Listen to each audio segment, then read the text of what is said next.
Hi guys, here we are with another review. As you can see, this one is the Hornby TTS King class, King Richard II. Been excited about this one for a while, not only because it's the sound, but it's the Express Blue livery, which I think, personally, suits the Kings very well.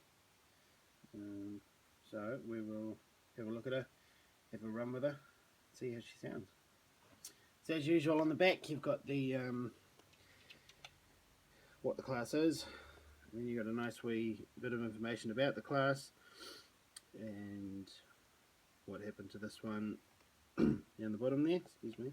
Locomotive 6021 was built at Swindon, June 1928. It actually says there King Richard III, but this is the second, so that's a wee typo. It covered 1.9 million miles before it was withdrawn on 7th of September 1962. So it's a 1.9 million miles over a 34-year working life. That's pretty impressive. And then the kind of blueprint-ish looking drawings. Now, for whatever reason, it says there do not scale, so obviously these aren't scale drawings. So that's fine, we can live with that. So let's get around and have a look at it. And there we go.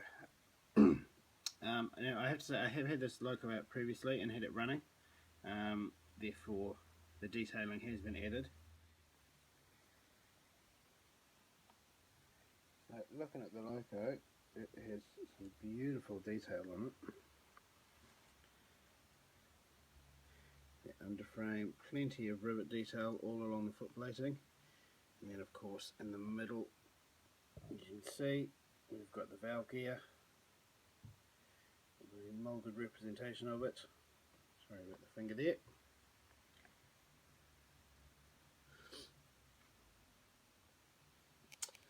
Nicely blackened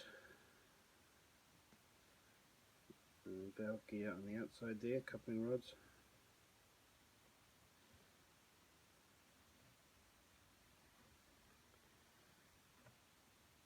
Really is a stunning model.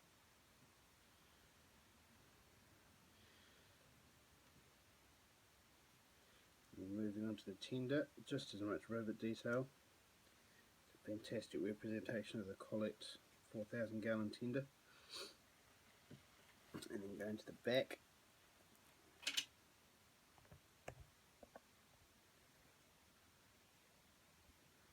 Let's see if we can see what that says. GWR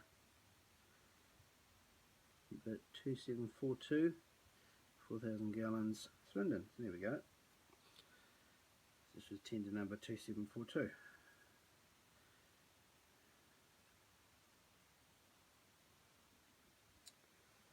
And then of course inside the cab we have all that fantastic detail,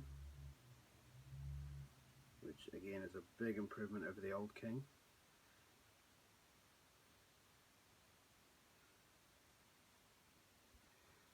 The so-called seats that the Great Western fitted to their locomotives. You can call them seats. Moving on the other side, the footplate on the tender is adjustable. Goes, you can move it up and down whenever you want it. No ATC gear in the cab of this one, which is authentically correct. As you can see, the wee gold bits along the windows there are wipers, which I didn't realise the Kings had until I was reading up on them very recently.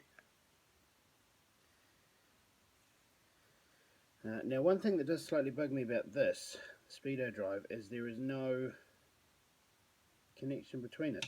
On the Castle there was one, but on the King there isn't, which is kind of a mystery really. Makes you wonder why they did it.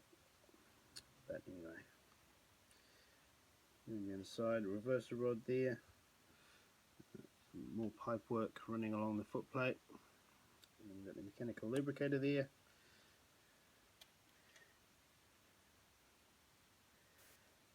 And some nicely done pipe work under the footplate there along the frames. And then back to the front. So I've just noticed that I have no smoke box dart, but never mind, that's something I can fix myself. I'm not going to send a 130-pound model back to Kerno just because it's missing 2 little handles off the front. If it was anything more, then yes, I would be. So there we go. Now we'll just go back to the cab roof for a second. One difference between this one and King George V, my locomotions models King, there's no cab roof vents on this one, which shows the detail variations they've gone to, which is really good. The coal load in this one is really good. I've been doing really good coal loads lately. Just have a quick look along the top of the boiler while we're here. And then along the smoke box you've got that very authentic seam running down the centre of it. So there we go, we'll get her on the track shortly. Have a good run with her. And see how she goes. Guys, right, here we are on the temporary layout. So this loco has been run in. It's a little bit jittery at slow speeds, so I have decided that I'm going to replace the sound decoder in it. A lot of other people that have TTS locos have said that slow speed they are not the best. So yeah, I think I will definitely look at replacing the decoder with a better off one. So we'll just go through some of the sounds. For some reason, I don't know whether I haven't updated my Elite or whether it's just a thing with the Elite. I can only use up to function 12. So the blower, the guard's whistle, coupler clank and fireman's breakfast I can't actually use because that's function 13 onwards. But that's fine, we can deal with that. So we'll just run through the ones we can do. So function 1 is just the background steam sound.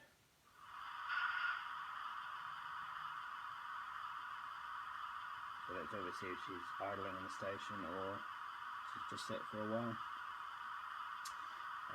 F2 is medium whistle. Yeah, it sounds like a King to me, so I'm happy with that. Function 3, long whistle. Function 4, short whistle. Function 5, 2 bursts of the whistle. Function 6, I don't know why this one's there because it's a bit stupid, but wheel slip.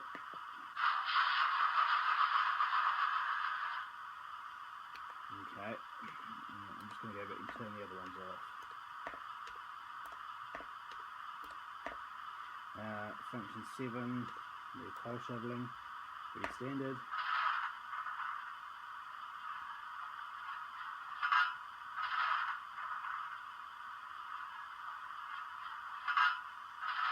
Okay. F8 is the blowdown.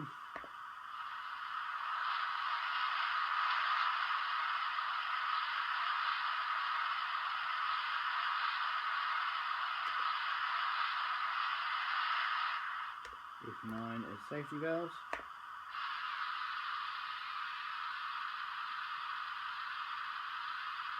Now to me that doesn't sound powerful enough to be that safety valve sudden kick.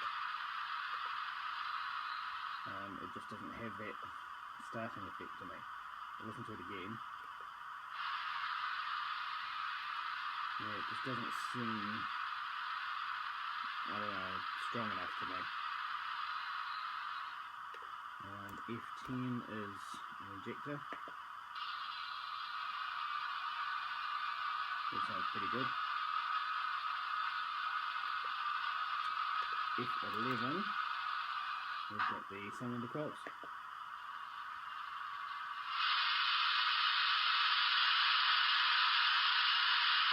That sounds quite good to me.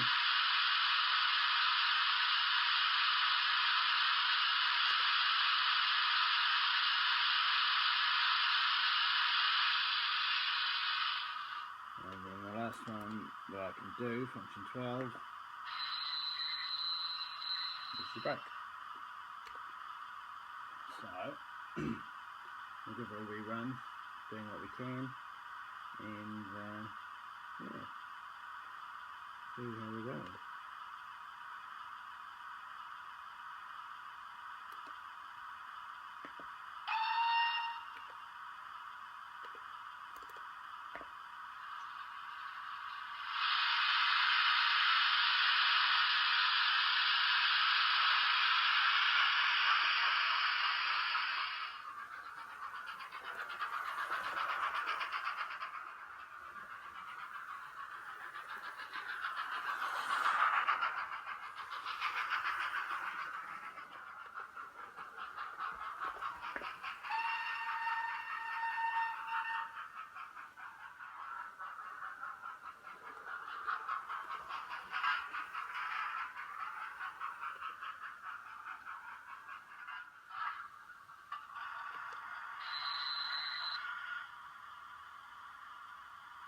So there we go. Overall, it's not bad for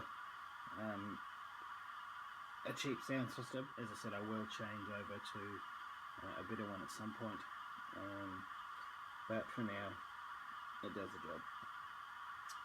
So, thanks for watching. Catch you later.